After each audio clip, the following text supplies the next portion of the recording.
Good morning, PT on Ice Daily Show. Happy Tuesday morning. Hope your morning is off to a great start. Here we are on Clinical Tuesday. You're in for it today. My name is Alan. I am going to be your host today, faculty member in our fitness athlete division. He's currently serving as CEO of ICE, and I have Mitch Babcock here as well, also faculty member in our fitness athlete division. We're usually here on Fridays to talk about Fitness Athlete Friday, but we're going to talk about something clinical related here on Tuesday. So we're switching the mic around. Some courses coming up before we get too deep into it. Today, right now, just launched is our Management of the Post-COVID Patient course with Morgan Denny. That course is open now. That is 4 hours, self-paced, approved for CEUs, all the latest and greatest research that we have on helping patients post-COVID, especially those who have been moderately to severely asymptomatic. So that is a great course that Morgan has been working on over the past couple months that is ready to launch, available today. So go grab that course right now on the ICE website.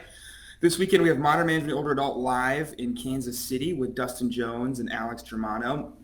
In 2 weeks, we have lumbar spine management in Atlanta with Jeff. So as we're talking about some of these topics today, keep in mind we have a number of lumbar spine management courses coming up. February 20th, we have Fitness Athlete Live in Baton Rouge, Louisiana. I'll be down there with Zach Long and Joe Hanesco. That's going to be a great time down in Baton Rouge. And then if you're looking to learn from Mitch and I, our next cohort of Clinical Management with Fitness Athlete Essential Foundations kicks off on March 8th. You can find more about our courses on ptonice.com. Tons of online, tons of live courses coming your way this year. So speaking of the fitness athlete and speaking of Clinical Tuesday, today we're going to talk about restoring lumbar flexion in that chronically guarded patient. So if you've taken lumbar spine management with Jeff, Zach, or Jordan, you know this is literally the case that we're about to talk about, where somebody presents with back pain, maybe with or without radiculopathy. They seem to have a extension preference. They centralize their pain, their symptoms get better with extension. And then unfortunately, PTs tend to say, your pain is gone, have a great life, and cut them loose. And we never work on restoring flexion, especially loaded flexion, especially when it's a movement they need to perform on a regular basis as part of their life, as part of their fitness routine. And so that case is sitting right here before you. That's describing Mitch. Mitch had a back injury back in grad school, really bad low back pain, radiculopathy. Did not have formal PT treatment for it, was kind of given prone press-ups to do, and kind of worked his way through back pain, modified around it, but never actually worked back into flexion, especially loaded flexion. And so we're going to take you through some of the clinical pearls that we see with this presentation and why it's important, especially for a fitness athlete like Mitch, to be able to access that in-range lumbar flexion, especially under high degrees of load. Anything to add there, Mitch? No, before we get started. Okay. And so Mitch, looking at his movement, looking at his deadlift, looking at his squat, nothing might sneak out at you, especially with his shirt on. And what I want to show you in this patient population is to show the main thing that we see with this presentation of these people who have never restored lumbar flexion is they are very, very guarded, very braced into extension. Now, they've either been told that by a provider, never bend your back again, right? So they're locked into lumbar extension at all times, or they've just found if I lock my lumbar spine down into extension and really crank it down into extension, that avoids my symptoms. Now I can squat, now I can deadlift without pain or symptoms, and so now I've adapted into being really wound up into lumbar extension. And so we might think Mitch comes in on our exam, we see his lumbar spine is not moving too well, and maybe he tells us, and I know from working out with Mitch, that under really, really heavy loads, when he can no longer brace into extension against those loads, his lumbar spine will actually flex, and that's when he actually can re-encounter some of that flexion-intolerant low back pain. And so being able to find out what provokes it and also that it's still actually an issue and that we need to work into flexion is what we're looking for in our subjective and objective exam. Now, we might think, great, well, we just have to load him into flexion, no big deal, right? Let's do Jefferson curls, let's do deadlifts. But with a patient like Mitch, he's going to be so guarded. We need to do a couple things to actually let that spine relax before using any of those treatments will have any effect. So I'm actually going to have Mitch take his shirt off, and we're going to go through some of the findings that we see. And I really want you to focus in on his back. So I'm going to have him sit on the table on all fours first. So he's going to be on the table. And I'm just going to have him flex his spine as much as he can. And now I hope you all can appreciate how flexible this spine is, right? His T-spine is very bendy. It's not unreasonable to expect that his whole spine should be this bendy, right? But we really see when I ask him to flex his spine, we see a lot of T-spine, mid-thoracic, thoracolumbar junction flexion, and we really see no lumbar flexion, right? This is flat as a board. You could eat your lunch off this, right? This is locked down into extension. It doesn't really relax. And now if I have him stand up and just start to go into some flexion, I want you again to hone in on the lower lumbar spine here as he bends. Again, look at this amount of bend in the spine here.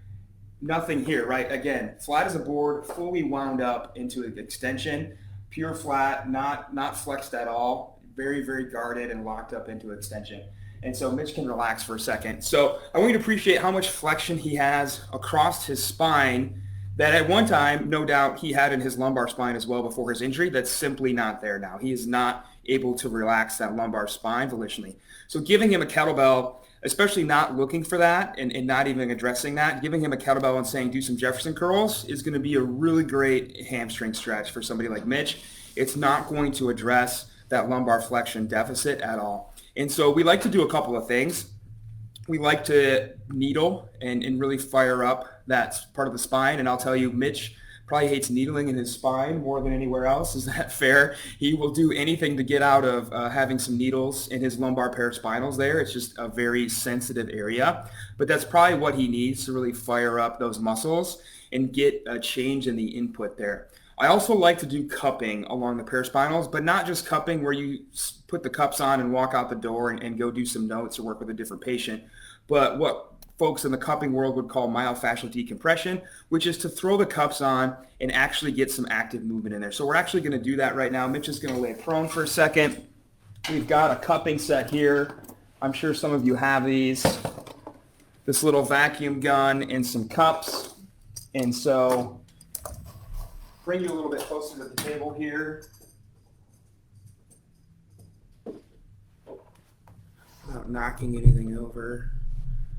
And I'm going to go on the other side of Mitch. All right. Am I? Maybe. There we go.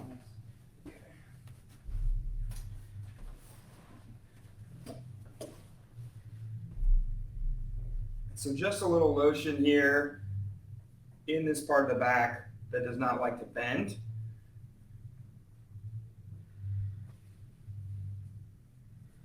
And then I'm going to drape him so you can't see his butt. And then get a little bit lower too, especially right where the low back meets the sacrum. I'm going to put one on each side.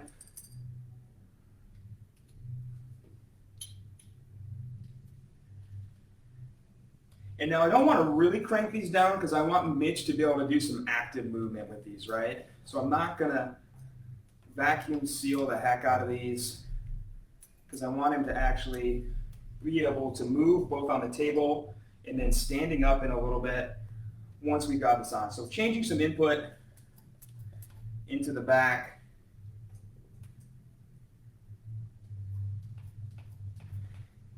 And so somebody who may be really guarded into flexion here, maybe even actively symptomatic into flexion, I'm just going to start here with the cups on the back, and we're just going to do some real gentle prone press-ups, right? These people like extension. They're safe in extension. They get symptom relief in extension. So we're going to start and hang out in extension and just start to fire up those muscles with the cups on. Maybe 10 or so nice slow reps here.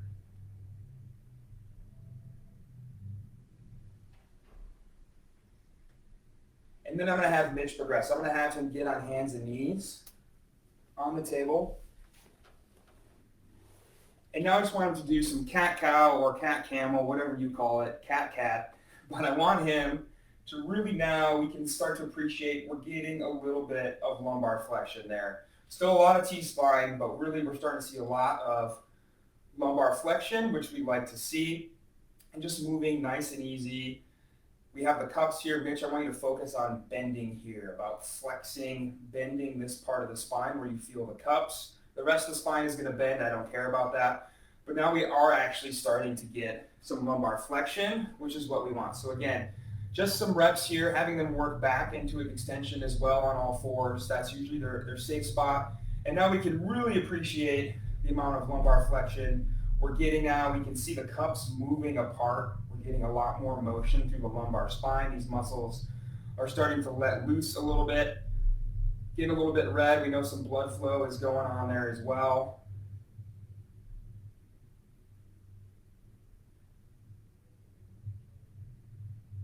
And then now, once he finishes this last rep, we're going to have him stand up.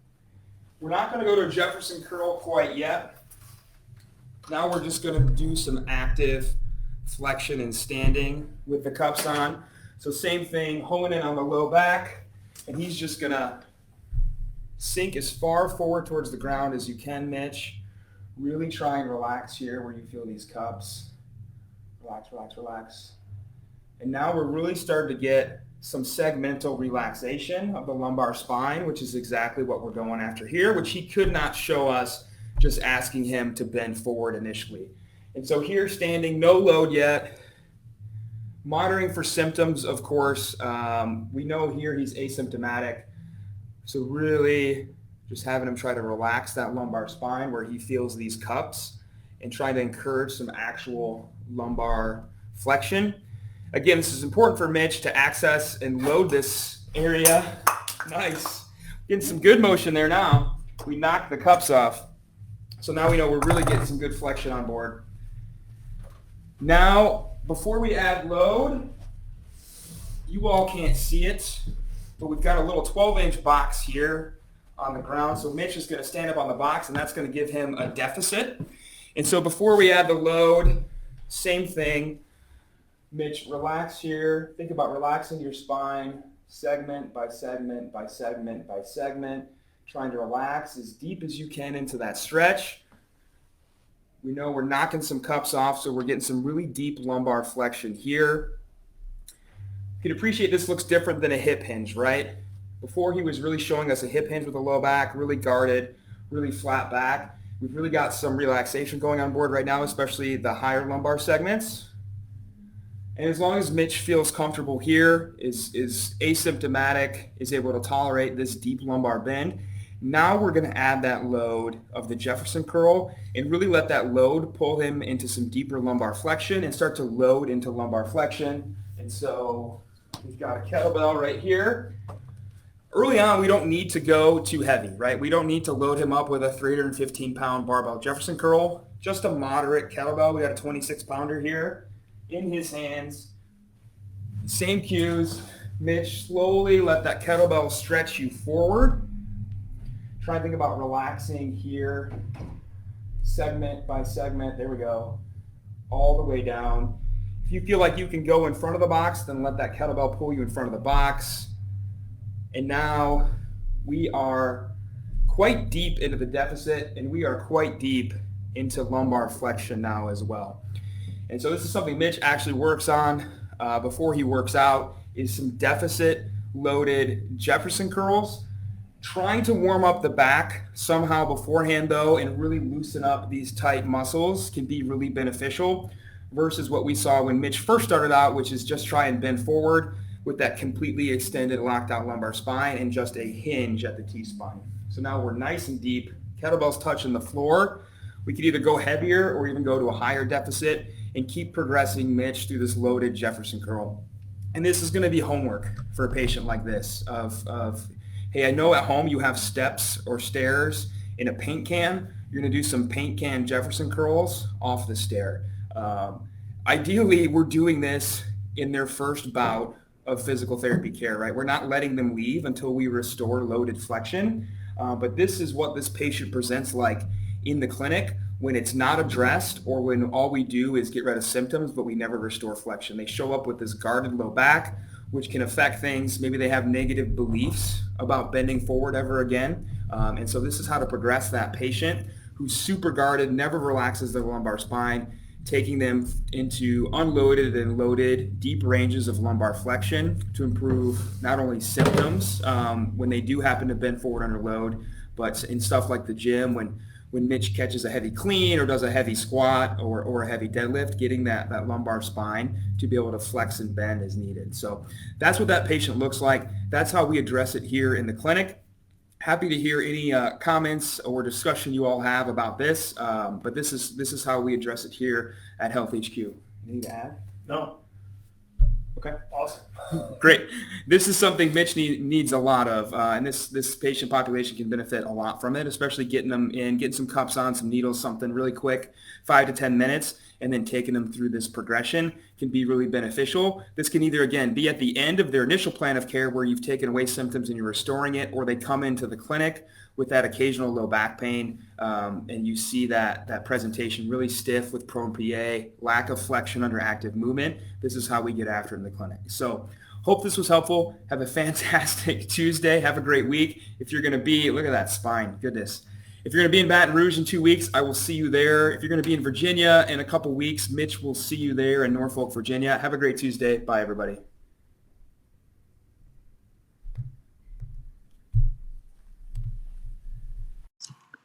Hey, thanks for tuning in to the PT on Ice Daily Show. If you enjoyed this content, head on over to iTunes and leave us a review. And be sure to check us out on Facebook and Instagram at the Institute of Clinical Excellence. If you're interested in getting plugged into more ICE content on a weekly basis while earning CEUs from home, check out our virtual ICE online mentorship program at ptonice.com.